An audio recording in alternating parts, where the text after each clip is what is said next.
hard day's work requires a hearty fare. How was breakfast, guys? Oh, good. Did you eat up for a big day?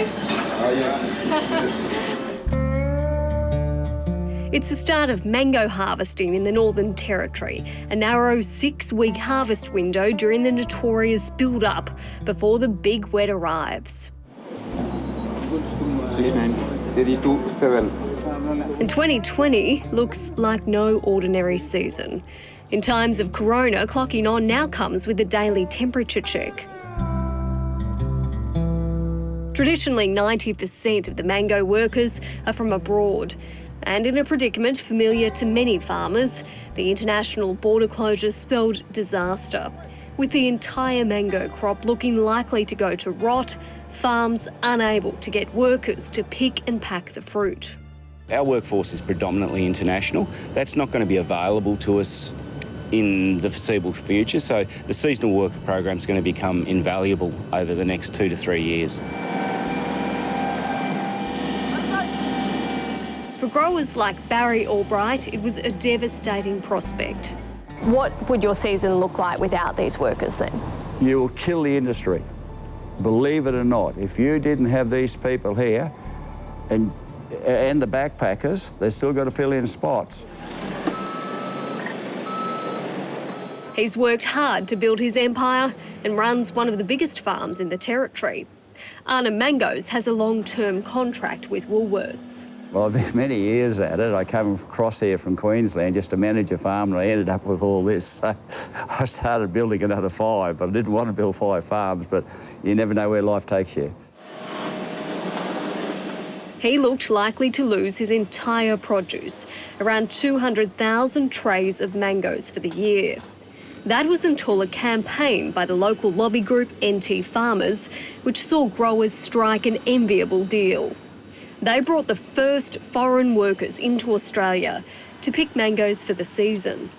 It involved heavy negotiations at all levels of politics, including abroad. But ultimately, they secured nearly 400 workers from corona-free Vanuatu. It wasn't cheap. The charter flight alone was $100,000, and each of the 160 workers cost farmers $2,500 to quarantine. Barry Albright and a neighbouring farmer share 47 of the workers, and the expense stacks up. Righto, we're going to pay the quarantine fees, but their production is worth that, so it has helped our company. The decision to bring in the workers incited rage from some parts of the community who thought the jobs should go to Australians. Farmers wanted known they tried hard to get Australian workers. For 2 weeks advertising.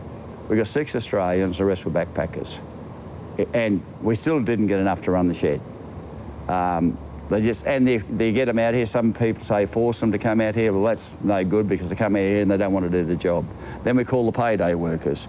They come here, first payday, you don't find them for a week. I've been doing this, watching this over 20 years. So we are short of workers. We've tried everything from local campaigns to attract Territory people to jobs. We've worked with the Refugee Centre to get refugees into work. We've done quite a large marketing campaign to students, trying to get them to work. So we've sort of tried everything. We are still short, so workforce is going to continue to be an issue for the next 3 to 5 years. Importantly, these aren't just any workers. Most have been returning to the same farm since the seasonal worker program started. We've had these seasonal workers now for 3 to 4 seasons, so they're well trained, they know the job back to front. We don't have to train every year, and this is a major thing with having these seasonal workers here. And it's a two-way street. Workers like Charlene Loughlin are heavily reliant on the income they earn here. I have goals and dreams that I would like to achieve, so coming over here helps me to achieve them. She's in her 4th year in the packing shed and worked her way to become a fruit grader. She says the money has been a game changer for her and her 3 children. I bought a piece of land, I built a house, and so my children are able to go to school because I pay for their fees. Royson Wattis is also in his 5th season and has proven himself so valuable, he now heads up one of the picking teams. It's very, very important. I'm helping my family with that money. It's all that I have to depend on now. Karoli Narai is supporting not just her young child, but her extended family, many who cannot find work back home. To buy a land for me and my kid and my mom and my dad and also the others. Annie Kintor is thinking longer term and is reinvesting her money in her own business. I want to help my business to grow and to make a cover bar there, but it's small. I need to build up. So you'll use the money from here to expand your Yeah. business back home? Yeah. Some of the workers have become like extended family for the farmers. You must have got to know some of the workers quite well. Are some of their stories quite heartbreaking? Well, I've been there. I'm helping a family over there and putting one of their children through school. Yes, I know where it's coming from. Those people have got nothing from $1.50 an hour if they've got a job. From to come here, as they're going to be here for 9 months, at least they've got something to go back with. They're building houses, they're getting ahead. But there's a lot of them over there that haven't got a job and probably will never get here, you know what I mean? And they've got really strong relationships with all of the all of the pickers now, and a lot of our growers go back to Vanuatu with the workers and you know, go and visit them in the villages and see what they've done. And in a lot of cases, they're, you know, building houses and building classrooms. So this funds all of that. Mango picking will be done and dusted in the Northern Territory by December.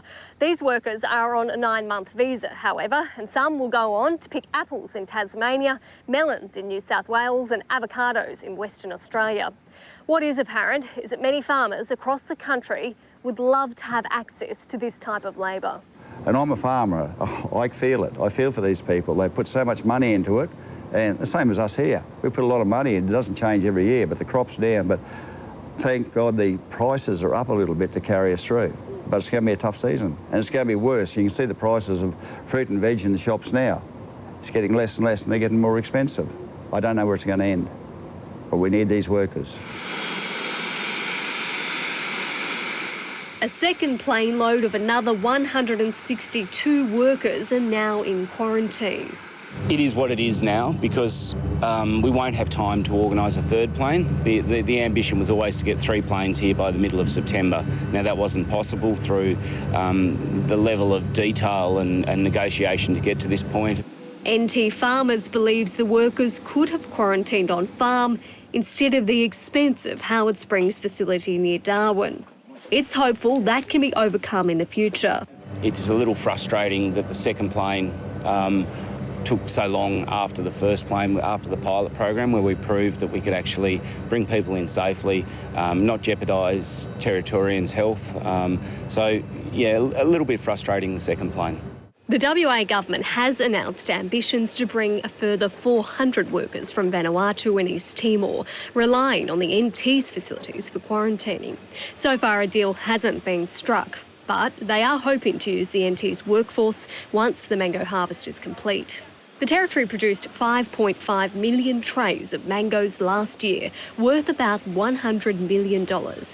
It's big business in the north. The Territory has prided itself on being the biggest producer of mangoes in the country. But that looks unlikely this year. So the ones that are marked you? Yeah, that's... Can use or? No. No. If they've got that... Yeah, right. That black, that's pretty much gone. Gone. Leo Skleros is the president of the NT Mango Industry Association and runs a large farm in Berry Springs near Darwin. His crop isn't faring too badly, but he says many farmers are looking at lower yields. It's not going to be a very high volume year out of the Territory, I don't believe. There are a few farms that are 30, 40, 50, 60% down. The good news is that prices appear to be strong, upwards of $60 per box. And it may prove a kind of silver lining to have less fruit with so few workers. Not everyone can afford to access the workers, and there's only so many to go around as the wet season approaches. Our workforce has been fairly inconsistent, and we're using a lot of people that have never worked in the industry before, so it is causing some issues around quality and productivity. So it just goes to the fact that we need a strong seasonal worker program and potentially an ag visa that's specific for agriculture in the north of Australia. And that's something we've been pushing for many years. For these workers, though, it's been a critical lifeline, one they're unlikely to forget anytime soon.